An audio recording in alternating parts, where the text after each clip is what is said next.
अस्सलामुअलैकुम वीवर्स, कैसे हैं आप सब। उम्मीद करती हूँ कि सब बहन भाई ठीक ठाक और खैरियत से होंगे।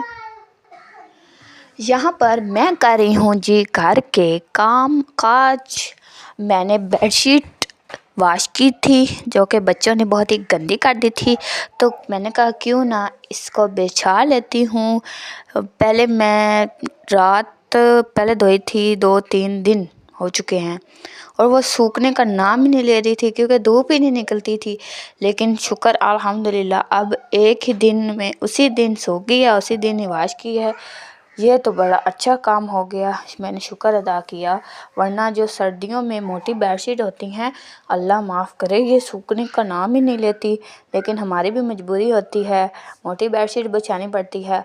दूसरी वाली हो तो उसमें तो ठंड लगती है गर्मियों की।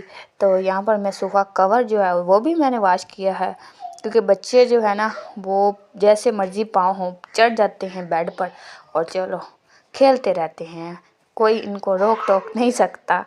अगर रोके भी तो बच्चे छोटे हैं, ये कौन सा रुक जाएंगे कहने पर, या इनको कौन सी समझ आ जानी है। अभी छोटे बच्चे हैं, ये अपनी मस्तियों में लगे रहते हैं, तो बेड पर भी गंदे पाँव भी लेकर आ जाते हैं मट्टी वगैरह वाले, तो इस वजह से ख़राब हो जाता है। ये सोफ़ा कवर है जी सफ़ेद रंग का, तो ये भी गंदा हो जाता है। इसको भी लगते साथ मैंने धो दिया, वॉश कर दिया। अब माशाल्लाह कितना प्यारा लग रहा है। सफ़ेद रंग वैसे तो कितना प्यारा लगता है बेडशीट का और कवर का भी, लेकिन क्या करें, जिनके घर बच्चे हों उनको तो ये बात अच्छी तरह से पता होगी कि फिर क्या होता है।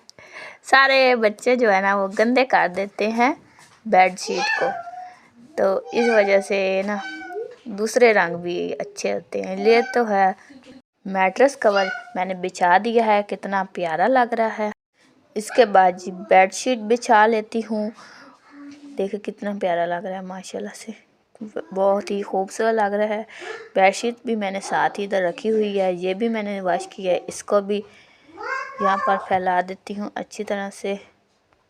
और बेडशीट के साथ मैंने जो जुगाड़ लगाया है वो आप देख सकते हैं, चारों कोनों पर बच्चे हों और ये जुगाड़ आपने भी लाजमी लगाना है, क्योंकि ये इससे इकट्ठी नहीं होती बेडशीट और एकदम बिल्कुल यस क्लास रहती है, फर्स्ट क्लास अच्छी लगती है, बिल्कुल सिलवट्टे नहीं बनते, बहुत ही ज़बरदस्त होती है। तो आप भी ये हैक ट्राई कर लीजिएगा। वैसे तो मैं व्लॉगिंग करती हूँ, मैं कौन सा हैक बता रही हूँ आपको, लेकिन ये आम है, ये आप कर सकते हैं इस तरह से। तो जल्दी जल्दी से बेडशीट बिछा लेती हूँ क्योंकि बच्चे बाहर खेल रहे हैं। जैसे ही बच्चों को पता चलेगा कि मम्मा अंदर कमरे में है, तो वो भी भागे भागे आएंगे मेरे काम में पंगे लेने के लिए आते हैं, कोई न कोई नुकसान करने के लिए। तो इससे पहले कि जैन और छोटा जो बच्चा है वो आ जाए ज़्यादा शरारती जो, और हरमैन फ़ातिमा भी, इससे पहले जल्दी से ये काम भी सिमटा लेती हूँ। ये देखें माशाल्लाह से देखते ही देखते बेडशीट बिछ चुकी है और अभी तकिए जो है उन्हें भी इनकी जगह पर रखती हूँ। कितना प्यारा लग रहा है। और कल मैंने डस्टिंग भी की थी सारे फर्नीचर की, और चमक देखे माशाल्लाह कितनी प्यारी लग रही है। फर्नीचर की भी डस्टिंग हो जाए तो बिल्कुल ऐसा ही लगता है जैसे इसकी पुरानी जो गंदगी वगैरह उतर गई है और एक नया फर्नीचर बन के रेडी हो गया, बिल्कुल इसी तरह से। मैं कौन सा ज़्यादा इसमें पॉलिश लगाती हूँ। अभी मैं बना रही हूँ जी खाना, और हस्बैंड मेरी हेल्प कर रहे हैं खाना बनवाने में, क्योंकि मैं वीडियो बना रही हूँ ना, इस वजह से। खाना तो वैसे मैंने बनाया है, कितना ज़बरदस्त बनेगा अभी आप देखिएगा। मैं बना रही हूँ जी चावल, कितने ज़बरदस्त बने हैं माशाल्लाह से, पक चुके हैं। ये देखिए मैंने इसकी फुल रेसिपी भी आपसे शेयर की हुई है, तो इस वजह से ये देखे ना कितने ज़बरदस्त आलू गाजर वाले ज़बरदस्त चावल पकाए हैं। और अभी बच्चों को सभी को देते हैं खाना, और यहाँ पर सारे मिलकर जी खाना खा रहे हैं। और इन्होंने लगाया हुआ जी टीवी फुल आवाज़ करके, और जल्दी से मैंने टीवी बंद कर दिया, ये ना हो कि कहीं काम उल्टा ही ना पड़ जाए। आप समझ तो गए होंगे, तो इस वजह से जल्दी से मैं भी खाना खा लेती हूँ। और ये देखिए जी, ये मेरे ससुर जो है ना वो लेकर आए थे हमारे लिए साग तोड़कर गांव से। वैसे हम भी तो गांव में ही रहते हैं, लेकिन वो दूसरा गांव है, 2 गांव हैं साथ साथ। तो उधर गए थे तो वहाँ से ये तोड़ कर लाए हैं जी सरसों का साग। और अभी मैं इसको काट लेती हूँ और फिर पकाऊंगी। अभी तकरीबन टाइम है 12 बजने वाले होंगे शायद, मुझे ऐसे लगता है। टाइम तो मैंने अभी नहीं देखा, लेकिन मैंने कहा जल्दी जल्दी से इसे काट लेती हूँ इस वजह से, क्योंकि सारा दिन लगता है। आस्ता आस्ता हल्की हल्की आंच पर पकता रहेगा। बड़े पतीले में मैं पकाऊंगी।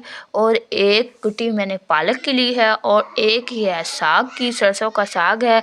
महीना तो हो रहा है फरवरी का, ये भी जा रहा है अभी तो। एक तकरीबन एक हिस्सा चला गया, 2 हिस्से रह गए हैं। तो फरवरी का महीना है, शायद ये आखिरी बार पका रहे हों साग।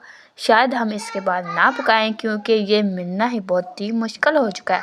क्योंकि अभी माशाल्लाह से धूप निकल रही है, तो इस वजह से साग जो है ना वो भी ख़त्म हो रहे हैं, बिल्कुल भी नहीं मिलते। दूर दूर से तोड़ कर लाना पड़ता है साग, फिर जाके मिलता है। लेकिन खाना हो तो मेहनत तो करनी पड़ती है। देखते ही देखते साग तो मैंने कटिंग कर लिया है। और इसके बाद अभी बारी आ रही है जी पालक की। पालक भी मैं काट लूँगी। और जैन ने जितना मुझे तंग किया है ना, मैं आपको बता नहीं सकती। इतना कभी ये इधर बखेर रहा था पत्ते, कभी इधर कभी उधर, मैं उठा उठा के समेट रही थी। बच्चे तो इस तरह से करते हैं, जब बच्चे सो रहे हों तो तब आपने कटिंग वगैरह ये सारी सब्ज़ी हो तो वो भी आप बच्चों से दूर ही कटिंग किया करें। क्योंकि बच्चे जो छोटे होते हैं ना वो फिर बिखेरते ही रहते हैं। या बच्चे खेल रहे हों तब आपने ये वाला जो है ना कटिंग वाला काम कर लेना है। क्योंकि ये देखिए अभी क्या कर रहा है। बहुत ही बच्चे शरारती होते हैं, छोटे बच्चे, जिस तरह से ज़ैनुल आबिदीन है बिल्कुल इसी तरह से। अरमान फातिमा को टीवी लगा के दिया है कि वो टीवी देखे। मैं जैन को कितनी बार कह रही हूँ, जैन कमरे में चले जाओ, टीवी देख लो, कार्टून लगा दूँगी आपको, देखो टीवी, अंदर कमरे में जाओ। लेकिन जैन है कि जाने का नाम ही नहीं ले रहा, वो तो मम्मा के पास ही बैठेगा। तो ये देखिए अब इसके काम देख ले, शरारतें कर रहा है, ये देखे खेल रहा है अपनी तरह से। ये देखे कभी कोई पत्ता उठा लेता है, कभी कोई पत्ता उठा लेता है। और ये पता नहीं जिंदाबाद जिंदाबाद ऐसे कह रहा था। बच्चे हैं ना छोटे, इस तरह से ऐसे ही है। तो हरमैन तो अच्छी बच्ची है, कभी कभी तो वो भी बहुत ही नुकसान करती है, लेकिन कभी कभी शुक्र है। तकरीबन साग जो है वो तो मैंने सारा ही काट लिया है बहुत ही अच्छी तरह से। थोड़ी सी पालक रहती है वो भी जल्दी से काट लूँगी। और अभी आ चुकी हूँ जी यहाँ पर टूटी पे, और सारा साग भी ले आई हूँ, पालक भी ले आई हूँ। परात मैंने सारी भर ली है। और अभी एक दफ़ा इसको अच्छी तरह से धो लूँगी। मिट्टी वगैरह थोड़ी बहुत होती है, लेकिन ये बात है बाज़ार वाला अगर साग लो ना, वो बाज़ार से लो तो उसमें बहुत ज़्यादा मिट्टी और कचरा वगैरह होता है। और अगर घर वाला मिसाल तो इस तरह से खुद हाथों से तोड़ के खुद लाओ ना, तो उसमें इतनी ज़्यादा मिट्टी नहीं होती, इसे धोने में इतना टाइम नहीं लगता। लेकिन जो बाज़ार वाला साग होता है, मंडी वगैरह से लें तो वहाँ उसमें तो इतनी मिट्टी, इतनी रेत होती है। लेकिन क्या करें, मजबूरी से लोग खाते ही हैं, क्या कर सकते हैं। जल्दी से धो लेना साग। और इसके बाद अभी मैं चढ़ा दिया है, ये देखें आग भी मैंने मीडियम ही रखी है, क्योंकि ये पानी उछल उछल के बाई ना आ जाए, पक जाएगा फिर आपको दिखाएंगे। व्लॉग का करती हूँ यहीं पे एंड। उम्मीद करती हूँ आप सब बहन भाइयों को मेरा व्लॉग कैसा लगा। अच्छा लगा है तो मेरे चैनल को लाइक कर दे, शेयर कर दे और सब्सक्राइब कर